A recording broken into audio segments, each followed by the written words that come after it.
There's nothing you can say then, is there? I'd probably do that in 2 days. So 1 day of cutting, flanging the end plates, drilling it all out. Absolutely, yeah. Leave it in the oven overnight, come out in the morning, right, start now. Yeah. We do? Yeah. I'll preheat it in the oven. Good idea.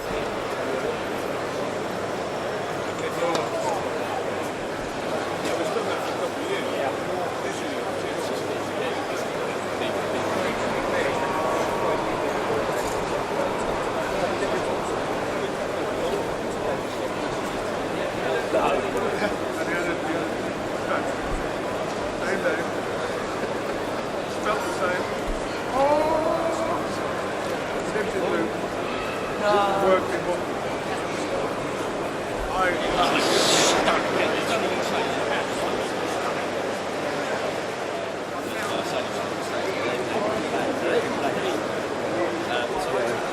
marked out the bank there, and I'm not getting it really up. A couple of days with my fault, and I suddenly thought myself, I want 120 percent. I worked in the forward my leg.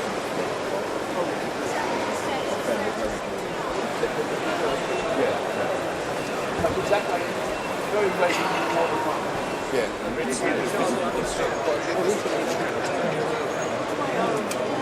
Bill said they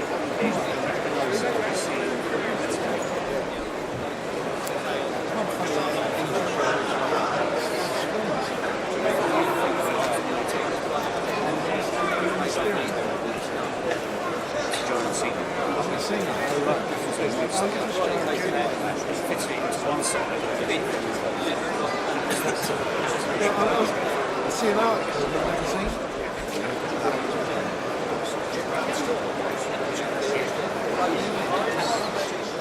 further trials, smaller production, involving just the two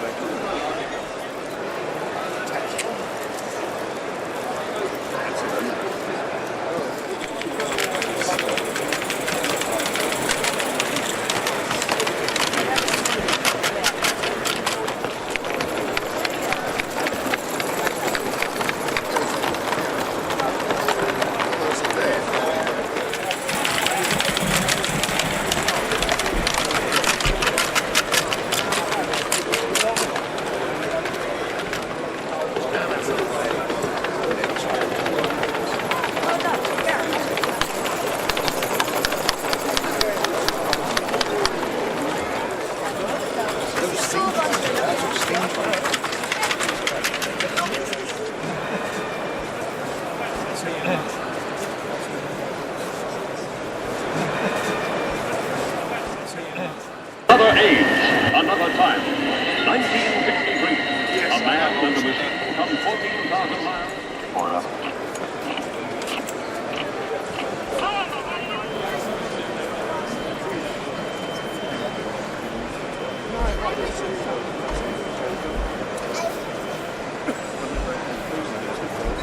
All right, then. I'll see you in about half an hour.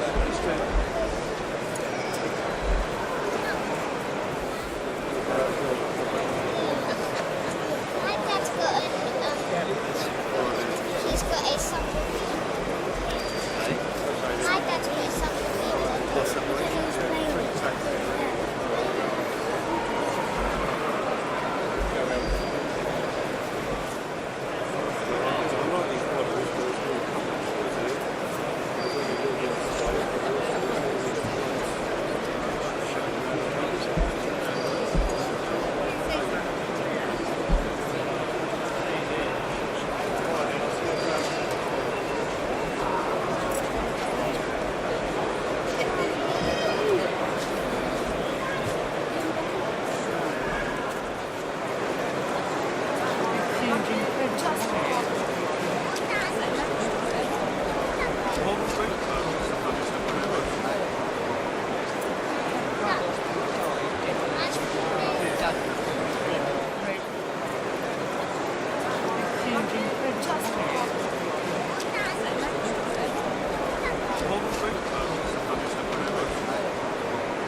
John Demott said that when Sonia was first like saying 50,000.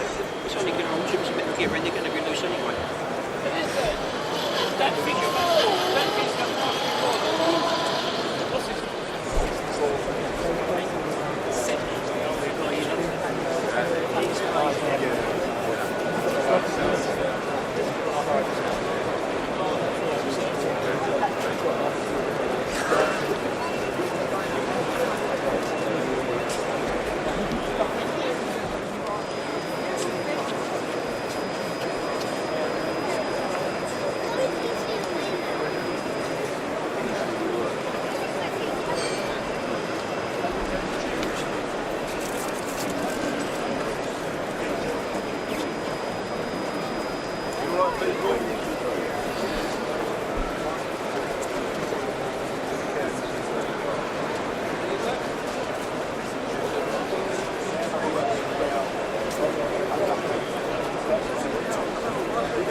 Yeah, oh yeah.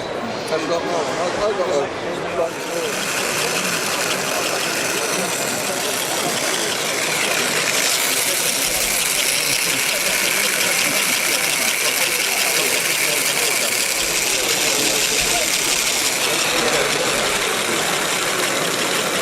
All right.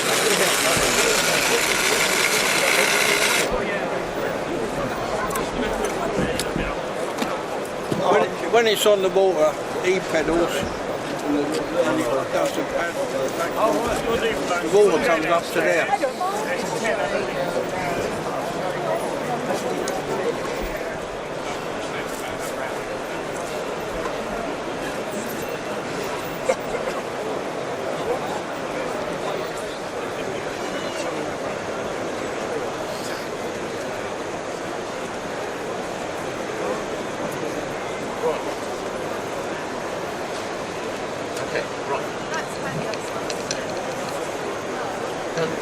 Everybody hear me?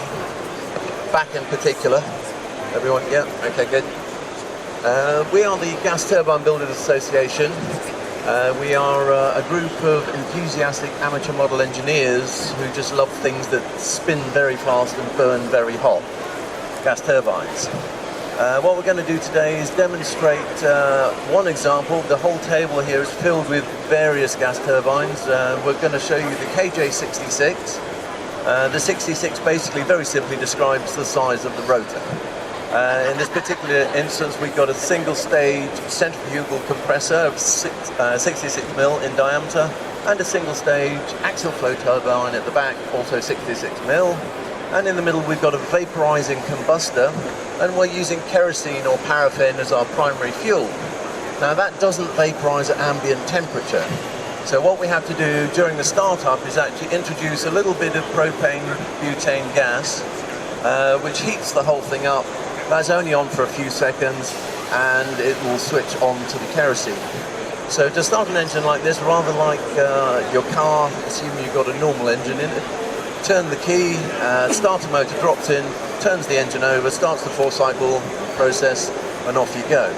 With the jet engine, again, we have a little starter motor inside the pod here at the front. There's a Bendix drive, so as the starter motor kicks in, Bendix goes forward, starts to rotate the rotor. There's an RPM sensor here which detects the motion, and a little box of tricks down here which says, okay, I've got free movement. Turn a gas valve on here, introduces the gas, a glow plug ignites as well, and that actually is enough to light the gas, so there will be a small whir and a pop hopefully, and it will start up. The starter motor will then keep it turning over until the temperature on the thermocouple in the turbine here reaches over 100 degrees centigrade. That tells us we've got the temperature we want internally. And the fuel pump will then turn on and gradually start to introduce the fuel into the combustion chamber, and you'll hear an increase in the note of the energy coming from the exhaust as that goes in. Once we're through 400 degrees centigrade, the gas is switched off automatically, so we're then completely on the kerosene, and the starter motor all this time is still continuing to accelerate the rotor, and what we have to do on a jet engine is reach what's called the self-sustained speed. That's the point at which there's enough energy in the hot, high-velocity gas passing through the turbine that it can drive the compressor with no external mechanical input, i.e. without the starter motor connected. On this engine that happens at about 22,000 RPM.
I think at the time it was about 20,000, and then about 25 now.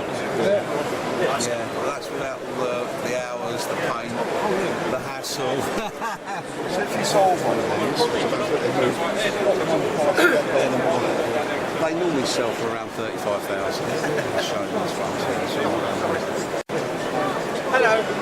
To sell it though, do you? I mean, they sell for. I mean, they found the market around about 35, but it depends on whether it's a good one or one that needs some work doing on it or whatever. It's the same as anything really. Yeah.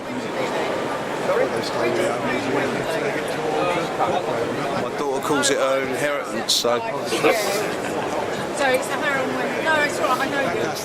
Yeah, how's the inheritance doing is what I normally get off of her.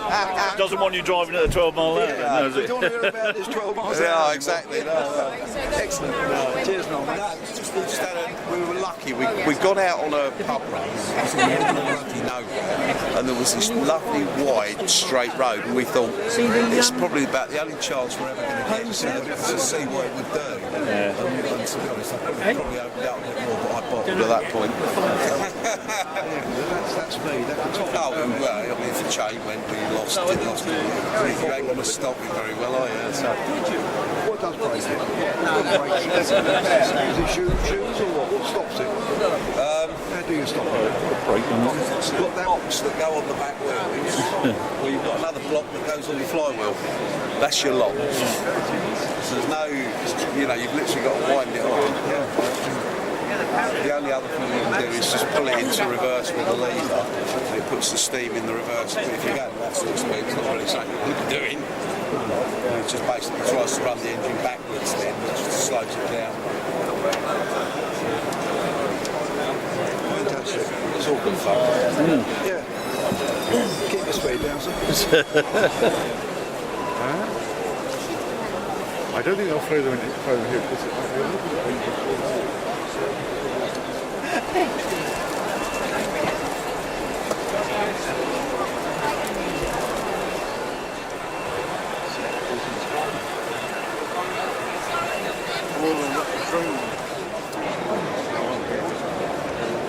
this is a toy compared to those.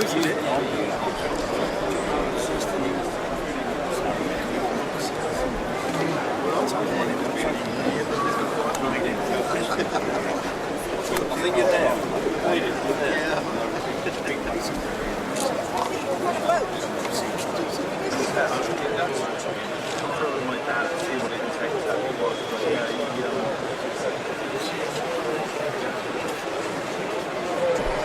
That's what I did. No, I used to be in electronics. No, not professionally. Only in this sense. Only as modelling sense.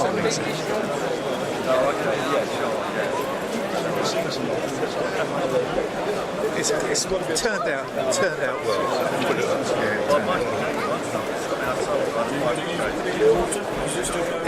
It's destined to go in the water. That's the idea. It should have been in the water last year, but I only finished it about a year and a half ago, and it was due to go in. But when I was running up bench testing the engine, a problem developed with the engine, with the main castings, and I had to spend 14 months repairing it. It just took forever to repair because I couldn't do a new casting. I had to use the original and repair it because there's loads of dimensions come off what you've done. If you try and put a new bit in there, it doesn't matter what you try and do machining the same to the drawing, it will never be the same. So I had 14 months out, so it's due to go on this year now.